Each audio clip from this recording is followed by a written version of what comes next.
Hey guys, welcome back for a little Jays talk. We're going to be recapping game number 3 here. The St. Louis Cardinals and Toronto Blue Jays. You were 3-0 Toronto Blue Jays.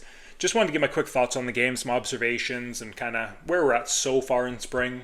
Take all this, super small sample sizes, super early on in spring training. We're not making any conclusions from this point. I'm more just kind of recapping what I'm seeing so far. So on the offensive side, Bo Bichette, you would have liked to see have a better game. 0 for 3 with a K, not ideal. Andres Jimenez is showing, some real, again, super small sample size and all that. But 2 for 3 with an RBI. He's hitting 500 in the spring. And if you're talking small sample sizes, I'd still rather see a good one than a bad one, right? So he's showing some promise, and if he can keep this up, he could have a spot at the top of the order. I think there's a reason why they're putting him and Bichette 1-2 in the order so frequently here. Look for that to carry on through the spring, provided he keeps producing. Vladdy Jr. came in for a cup of coffee and then left, but there's less questions about him and Santander. You kind of know what you've got there, so they'll just be going through the motions really, probably for the next couple weeks, anyways. Get him in there for some tough matchups against major league pitchers, and that's really all you need to see there. He was 0 for 1 with a walk and a strikeout, so good stuff out of Vladdy. Kirky is putting together some nice at-bats. I really like his swings this spring. He's he's swinging with authority, and he's really putting the bat on the ball. So I don't really care about the results right now, but it's just good swings and good results so far. Heineman, same type of thing. He seemed to manage the pitchers pretty well. Like, just watching him frame and watching his pitch selection and all that, like, there's no real concern there for me.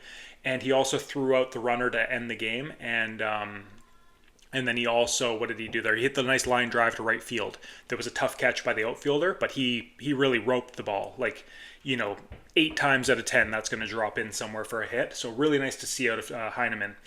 Wagner, when you're in a position battle, you don't want to go 0 for 3 with 2 strikeouts, so he can't feel good about that. But especially when you're defensively limited, he's more of like a fringe defensively infielder, like he's first base, second base, third base, but he's not, that's not his calling card, so he really is going to have to hit to have a role on this team. Going 0 for 3 with 2 Ks is obviously not ideal, but hopefully he can bounce back and have a stronger showing next time. Shrek, I won't really get into. Ernie Clement, 2 for 3 with a K. He looked good. Good to see him get some run today. Get to see some of these friendly faces that we're going to be cheering on. So good to see Ernie Clement out there, and he had a nice game. Riley Terada is going to be one of the first guys up if there's injuries or anything like that. He was 1 for 1, looks good. I think he was in at first base. He made a nice fly ball catch there over on the foul line. Not much else to say about Riley Terada. Joey Loperfido, the very top of the first inning, he left hurt. Hopefully that's nothing serious and nothing, lingering, because that looked a little bit ugly. They kept on saying he stumbled. I don't know what they meant by that, whether they meant like he actually tripped over something, but it looked like he just got indecisive, basically. He took a bad route to the ball, course corrected, and started heading backwards. Like, if you watch the way he first took off, he was kind of running towards left field and then changed direction to head back. And then I think he just lost track of where he was. And he couldn't make up his mind on whether he was going to jump, dive, try to reach out for the ball. And he got stuck in between and just kind of tumbled. And unfortunately, he was probably about 8 feet from the wall when he did that. So he kind of awkwardly fell head first into the wall. It wasn't... it didn't look super serious, but at the same time, in spring training, obviously you err on the side of caution, and you just hope the guy didn't get a concussion or something from a silly play like that. What I will say is having him miss that ball, it was a fairly routine ball, for a good center fielder, and it's something you don't necessarily appreciate in the moment, is with the Dalton Varshows and even the Miles Straws, is you don't really appreciate what they bring defensively because you're so focused on their bats sometimes. And then you see a play like that pretty much directly leads to 1 run for the other team. And then you're kind of like, there is real value in having a center fielder out there that can absolutely track everything down. And not only that, but the way Dalton Varsho can run into the wall and just absorb it because he's just so good out there. It makes you really appreciate Dalton Varsho and kind of hope that injury continues to heal as fast as they've been saying, and hopefully we don't go too long with him out of the lineup. And obviously Joey Loperfido is going to have to keep hitting for power to really deserve a spot in center field because I think he's probably at best a league average defender just from what I've seen of him. He can make all the routine stuff. But yeah, he's a far cry from Dalton Varsho, as most people are. That's shouldn't be offensive because Dalton Varsho's literally best in the league. Davis Schneider looked really good. I liked his approach at the plate. He was quiet at the plate, and it seemed like he did a really good job of picking the pitch he wanted to swing at and really hacking. I like to see that. I don't expect him to ever go on the Babe Schneider run again, but even just if he's waiting for his pitches and decisively swinging and looking, the famous word here this offseason is damage. If he's looking to do damage, I don't really care what his batting average is or how many times he strikes out. If he's up there with a good approach and looking to hit doubles like he did or home runs. You don't want to see him obviously swinging at stuff in the dirt and getting a lot of ground balls and whatnot, but that wasn't the case today. He was very selective and took big rips at good pitches. So yeah, great stuff out of Davis.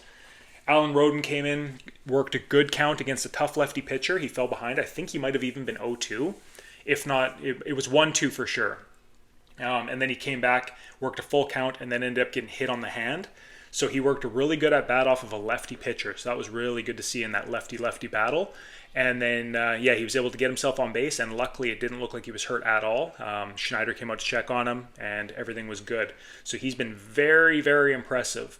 And he's a guy where you look at, where were we at there? If you look at Will Wagner, and then you look at Alan Roden, Will Wagner shouldn't get too comfortable. We'll just leave it at that. They're indirectly, they don't play the same position, but they're kind of indirectly in competition with one another likely for a bench spot at this point. And right now, Alan Roden is the more impressive player, but there's plenty more time for them to sort that out amongst themselves. And ideally, they both earn spots. So, Nathan Lucas looked all right. You trust him in the outfield. You trust him at the plate. He'll put together professional at-bats. He'll make all the plays he needs to play. That he needs to make. And to me, he's a really strong candidate to be like a fourth outfielder to start the year. I like the guy. You don't have any real question marks about him. Orelvis Martinez came in and worked a walk as well. I believe that was off of a righty pitcher as well. It was because he started him off with a curveball in the dirt that he swung at. And then he kind of calmed himself, collected himself, and worked a walk. So that was really nice to see. I want to see a lot more at-bats against right-handed pitching for Orelvis, because if you're familiar with his stats from last year, he's always crushed lefties. He does a big chunk of his damage against left-handed pitchers. And if you're going to be a platoon bat, being the righty hitting lefties, you just don't get into the lineup that much. So for a 23-year-old like him, you really want to see him handle the righties at least well enough to be in the lineup. Otherwise, there's a real chance that he starts in the minors. Let's get on to the pitching side. Scherzer, that was sure cool to see. I didn't tune into the game until the fourth inning, and then I had to quickly go back and rewatch and just kind of skim through the first four innings. So I did look for the Loperfido injury. I watched a couple of the Scherzer at-bats. Saw a couple strikeouts, saw him use the changeup. His changeup looked nasty. He was hitting like 92, 93, 94, like mid-season velocity out of Scherzer, which is kind of crazy. And a lot of these guys seem to have mid-season form already. It's really bizarre this year. I don't remember this being the case last year. I seem to remember a lot more like 89-mile-an-hour fastballs to start spring last year. And this year, everyone's chucking gas, it looks like. So I'm not sure what changed there. But anyways, Scherzer, changeup looked good, slider looked good. He had a nice curveball going. His fastball looked good. 4 strikeouts in 2 innings. It doesn't seem to be any concern there whatsoever. And then Francis came in and looked really nice. He was doing Bowden Francis stuff. Chad Green looked good. His fastball looked firm. Another guy where you're like, he's already in mid-season form. Slider looked sharp. Jimmy looked good. Estrada looked really good. I think that Estrada is definitely going to end up in the bullpen some point this year. He's impressive. He's not overpowering. I think he was sitting around 94 miles an hour. But again, we're super early on. And Hayden, I can't remember how to say his last name, Younger. He was kind of the same thing, 94 mile an hour fastball. He got a little bit reckless there. He was good at getting ahead of guys. And then once he had 2 strikes, he was overthrowing the fastball and wasn't commanding his off-speed stuff. So the arm is there for sure, and he's somewhere close, but he does need to kind of polish up a bit.